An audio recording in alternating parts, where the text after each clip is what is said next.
اهلا وسهلا بكم حبايب قلبي، انا ايام حسن ودي قناتي، وان شاء الله اقدم لك كل ما هو جديد من وصفات سهله وسريعه. لو انت اول مره بتشوفيني دوسي علامه الاشتراك بالاحمر وفعلي الجرس عشان يوصلك كل جديد. كل سنه وانتم طيبين. سمعتوا عن المثل اللي بيقول بعد العيد ما بيتفتش الكحك؟ ادي اهو احنا هنفت بقى الكحك بعد العيد. نظرا للظروف اللي انا كنت فيها فما عملتش للولاد البسكوت، فالنهارده ان شاء الله قررت اعمله معاكم. يلا بينا هنعمل مع بعض بسكوت الزبده. اول حاجه معايا نص كيلو من الزبده، هضيف عليهم ربع كيلو من السكر المطحون. انا طحناه في البيت يا جماعه، بلاش الجاهز عشان بيبقى عليه اضافات. خلاص. حابه تضيفي 300 جرام ضيفي، حابه تضيفي 350، بس 250 ربع كيلو حلو قوي. النهارده هنعمله بكيس الحلواني.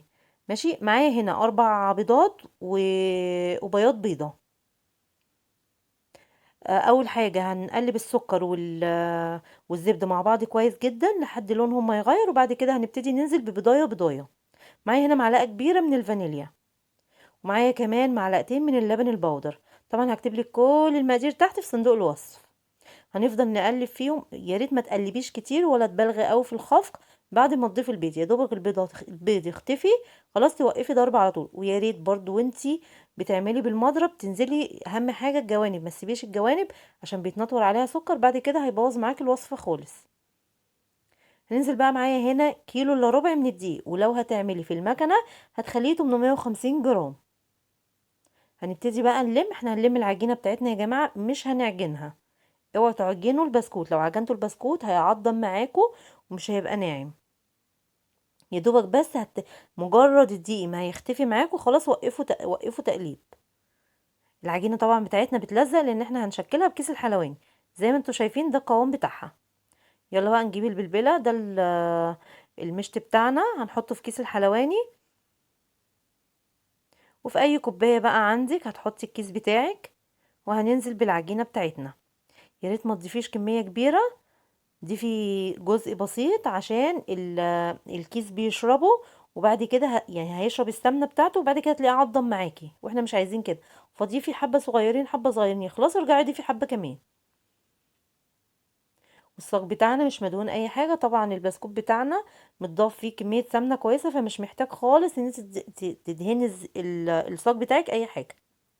ننزل بقى يلا نشكل. طبعا بينزل بكل سهوله، الطول بقى اللي انت تحبيه. خلاص. شايفين الجمال؟ تقدري كمان تشيلي معلقتين من الدقيق وتضيفي معلقتين من الكاستر، او تضيفي بودرة اللي هي بودرة التانك بتاعت العصير البرتقال، دي برضو هتعزز معاكي اللون او هتخليه اصفر لو انتوا حابين.